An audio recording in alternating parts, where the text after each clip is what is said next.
What if the only way to save your dying parent and was to step into a world you feared? She never expected kindness from a man who paid for her, but wanted nothing in return. And when the truth came out, everything she built started to fall apart. But just when it seemed like her story would end in heartbreak, a single choice changed everything. If you're new to the channel, please subscribe and like the video, and tell us in the comments where you're watching from. Now, let's jump into the story. The night was cold, and the city didn't sleep. Flickering neon signs buzzed above narrow sidewalks, and music from the lounge leaked out into the street. Inside, girls laughed louder than they felt, and men paid more than they should for temporary company.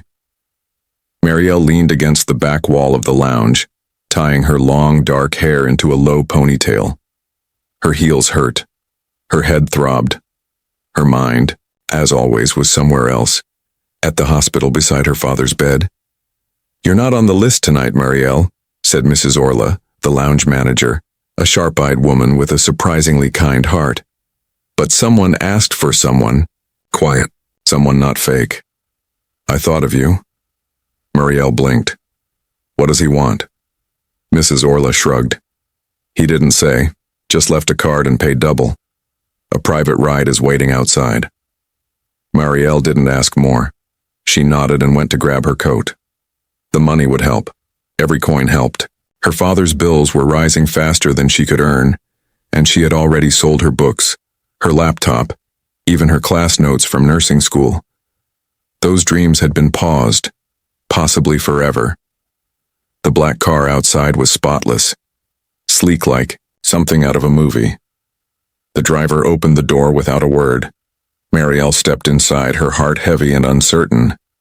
The ride was silent. The city blurred past, lights glowing like ghosts. The man beside her didn't speak. He looked out the window, hands clasped neatly in his lap. His name was Jonas, but she didn't know that yet. She only saw a well-dressed man with eyes too, come for the world they lived in. After a while, Marielle cleared her throat. "So, what would you like me to do tonight?" He turned to her slowly, as if surprised she spoke. "Nothing," he said. "Just be here." "Just be here?" He nodded. She looked at the digital screen glowing on the dashboard. The car had features she couldn't even name. She felt out of place. The only thing familiar was her own nervous breathing. They arrived at a large house on a quiet street. It wasn't flashy, but it was elegant. Tall gates, smooth stone driveway, a garden that smelled faintly of jasmine. Jonas opened the door for her himself. "Please," he said softly, leading her inside. The house was warm and dim. There were paintings on the walls and shelves full of books. Nothing felt cold, yet Marielle kept her arms wrapped tightly around herself. "Are you hungry?" Jonas asked from the kitchen. She hesitated. "A little." He nodded and began cooking. Real food, not takeout. He didn't ask for help, and Marielle didn't offer. Instead, she walked around slowly, looking at the books. Many were medical textbooks. Strange. Jonas returned with a bowl of soup and 2 plates of rice and chicken. They sat at a table that looked barely used. He poured her a glass of water. "You're not like the others," Marielle said carefully. "Neither are you," he replied. They ate quietly. Marielle hadn't had warm food in days. She tried to eat slowly, but her hunger won. Jonas didn't judge. He simply watched her with calm eyes that seemed to see past her mask. After dinner, he showed her the guest room. "You can sleep here," he said. "I'll take the couch." Marielle stared at him, confused. "You paid?" she said. "Aren't you expecting something?" "No." "Why not?" Jonas paused. "Because what I needed tonight wasn't that." Marielle didn't know what to say. No one ever asked for nothing. Not in her world. She lay in the bed that night, wide awake. The sheets were soft, the air warm, but sleep didn't come. Instead, questions did. Who was this man? Why did he want company but no touch? And why did it make her feel safe and scared at the same time?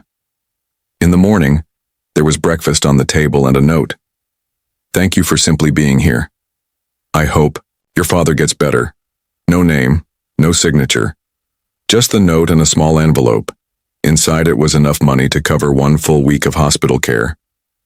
Marielle held it to her chest and cried, quietly, in a way she hadn't in months.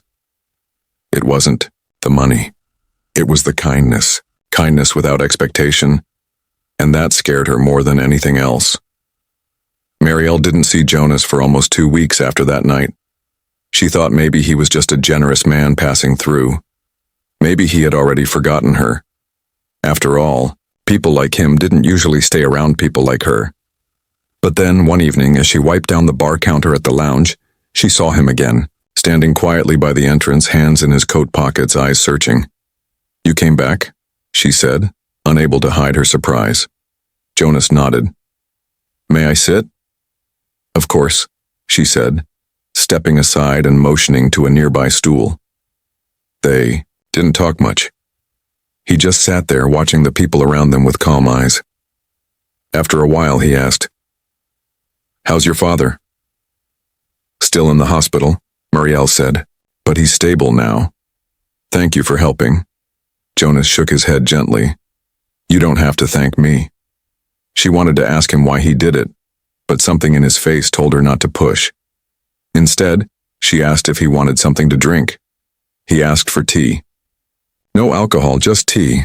When her shift ended, he was still there. "Walk with me," he said softly. Outside, the wind was soft but cold. Marielle pulled her jacket tighter. They walked quietly under the glow of the streetlights. "You're different," Jonas said at last. "How so?" Marielle asked. "You don't pretend," he replied. "Even when you smile, it's tired. Honest." Marielle didn't know if it was a compliment or not, but it didn't feel like an insult. They walked until they reached a small park. He sat on a bench and she joined him. "I used to be in school," she said suddenly. "I wanted to be a nurse." "Why? Did you stop?" "Life," she said simply. "My dad got sick. Bills piled up. And here I am." Jonas nodded, not judging. "What about you?" she asked. "What do you do?" He hesitated. "I run a company. Boring stuff." "You don't seem boring," she said. He chuckled. "Thank you." He turned to her then, his eyes steady. "I want to invite you to something." "What is it?" Marielle asked. "A family dinner.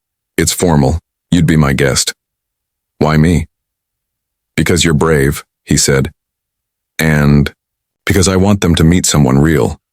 Marielle stared at him, unsure what to say. A fancy dinner with rich people? It sounded like a bad dream. But she said yes. On the night of the dinner, she wore a simple black dress, borrowed shoes, light makeup. Mrs. Orla helped her get ready. "Just be yourself," Mrs. Orla said. "They'll be lucky to know you." Jonas picked her up in a dark blue car. He said she looked beautiful and she blushed. The house was larger than she remembered. Inside, there were candles, glass chandeliers, and voices echoing through the rooms. "Don't worry," Jonas whispered. "I'm right here." He introduced her as his guest. Marielle noticed the way some family members looked at her. Curious, surprised, even a little cold. His sister Leah smiled politely but kept her distance. His uncle Nail barely nodded. Only Jonas's mother offered a soft welcome. Dinner was long. The table was full of food. Marielle didn't recognize. She sat quietly, answering questions when asked, laughing softly at the jokes she understood. "Where did you two meet?" Leah asked, her eyes sharp. "At a coffee shop." Jonas lied smoothly. "What do you do, Marielle?" Nail added. "I used to be in nursing school," she replied. "Right now I work at a lounge." "A lounge?" Nail repeated, raising an eyebrow. "Yes," Marielle said, her voice calm. The room fell quiet for a moment, but Jonas reached for her hand under the table and gave it a gentle squeeze. Later that night, after the guests had left, Marielle sat beside Jonas in the garden. The stars above were faint but still visible. "Thank you for tonight," she said. "Thank you for coming," he replied. "I know it wasn't easy." "They looked at me like I was a stranger," she whispered. "You are," he said. But they'll learn. Marielle looked at him closely. Why are you doing all this? She asked. Jonas paused, then spoke quietly. Because I know what it's like to be looked at like you don't belong. And I also know what it's like to find someone who makes you feel like you do. She didn't know what to say to that. She just nodded and leaned back, feeling something she hadn't felt in a long time, warmth. Not from the fireplace inside, not from the jacket she wore, but from the person beside her, an unfamiliar kind of warmth, and she wasn't sure if she should hold on to it or run before it disappeared. Marielle thought things might be changing for the better. Jonas still came by the lounge, not as a customer, but as a familiar presence. Sometimes he brought warm food for her during breaks. Sometimes they just sat in silence, sipping tea. It was easy, comforting. For the first time in a long while, Marielle allowed herself to feel a small spark of hope. But hope, like most good things, had its shadows. Niall, Jonas's uncle, had never liked Marielle. He believed she was a distraction, maybe even a danger to the family name. He smiled in public but whispered in private. One night he hired someone to look into her past. When the investigator returned with photos of Marielle at the lounge, dressed in revealing clothes, serving drinks and laughing with strangers, Niall didn't hesitate. He shared the pictures with Jonas's mother and sister. This is who she really is, he said. A woman who sells attention for money. Leah looked at the photos in silence. Jonas's mother pressed her lips together, not speaking at all. The next evening, Marielle arrived at Jonas's house. She was invited again, this time for a smaller dinner, but as soon as she walked through the door, she sensed something was wrong. No one smiled. Jonas greeted her gently, but the warmth in his eyes was mixed with confusion. Something was off. Can we talk? He asked. They went to the study room, and he handed her the photos. Marielle froze. Where did you get these? She asked, her voice barely a whisper. My uncle, Jonas replied. He said you lied. Marielle closed her eyes. The familiar weight of shame pressed against her chest. I didn't lie, she said. I just didn't explain. Jonas didn't interrupt. I work at the lounge, yes, I serve drinks. Sometimes I talk to lonely people who pay to be heard. I never sold myself. I never crossed that line. Jonas nodded slowly. I believe you. She looked up, surprised. You do? Yes. But my family, they want to talk to you. Tonight. Marielle's heart sank. She followed Jonas into the living room where his mother, Leah, and Niall sat waiting. No one spoke for a moment. Why didn't you tell us the truth, Marielle? Jonas's mother asked calmly. I didn't think you'd care about the truth, Marielle replied. Just the image. Just the pictures. So it's true, Niall said. She admits it. Yes, I admit it, Marielle said firmly.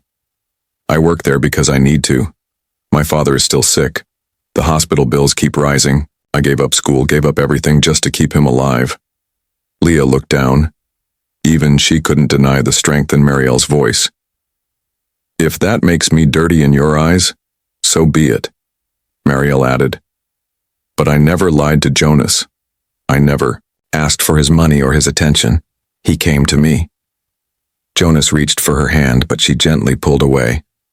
I should go, she said softly. I never wanted to cause problems. Jonas followed her to the door.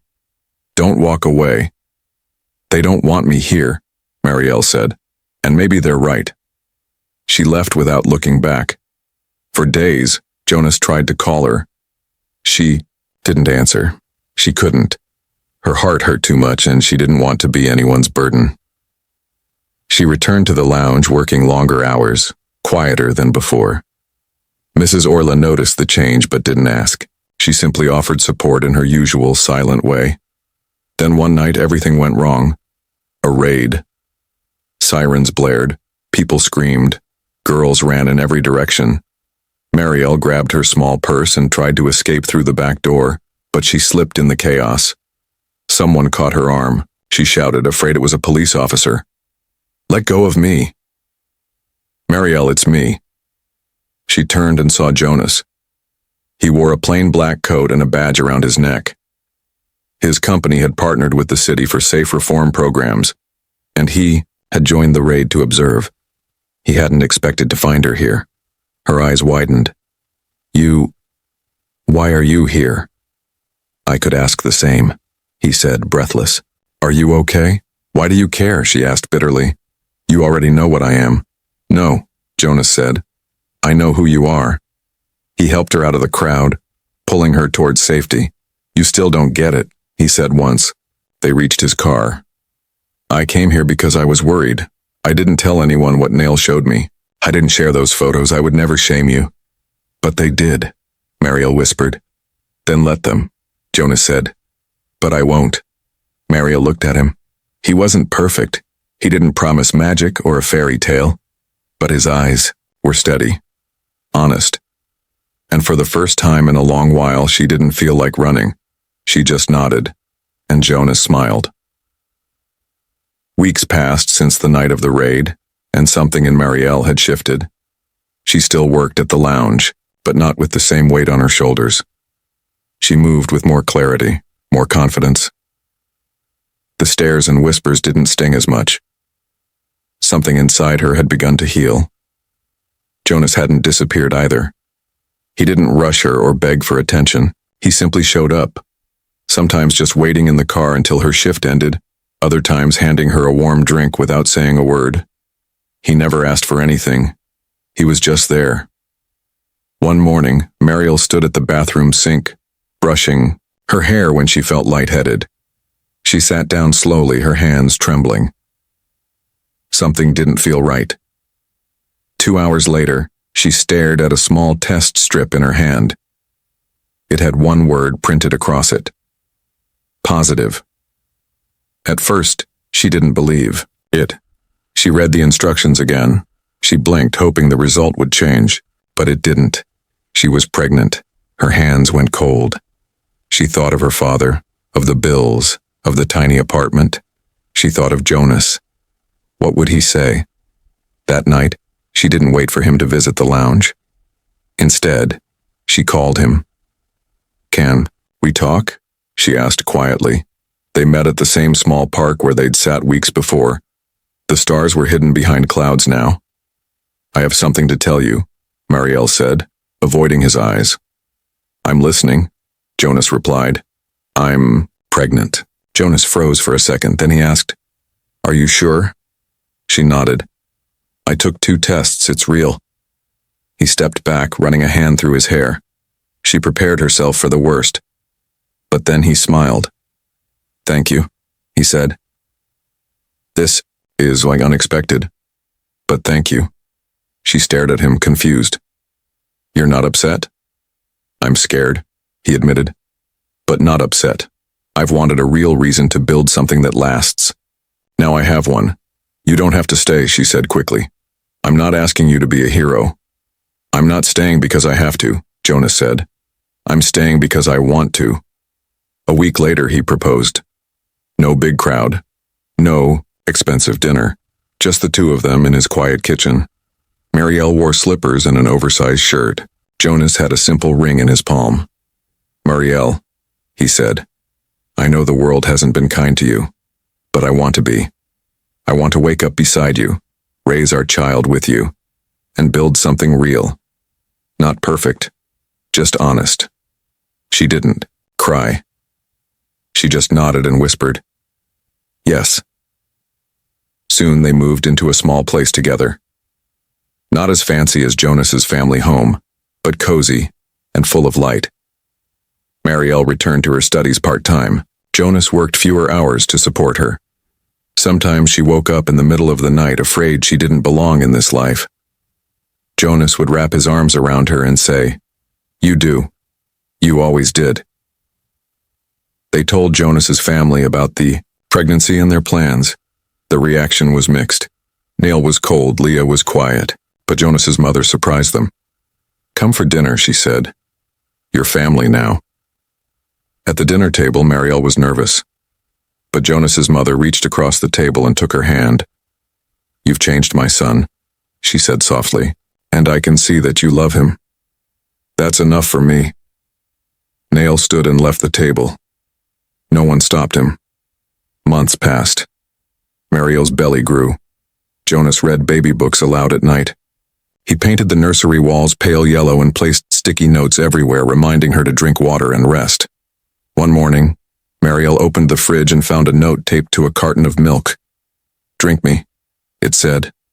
"Our baby needs strong bones." She laughed for a full minute, holding the note to her chest. On the day of their wedding, Mariel wore a simple cream dress. Jonas wore a navy suit. The ceremony was small, just close friends and family. Mrs. Orla cried the hardest during the vows. Mariel said, "I thought I had to earn love by hiding who I was, but you showed me that real love sees through everything and stays anyway." Jonas whispered, "You gave me something no one else ever could, a home." When their child was born, a girl with quiet eyes and a soft cry, Mariel named her Luna. She said it meant light during darkness. Years later, Mariel opened a small wellness clinic with help from Jonas. It offered care to women who had nowhere else to go. Women who had stories like hers. She named it Roots because every flower starts underground. Every story begins in the dark. But with enough care, it grows. Just like she did. Just like they did.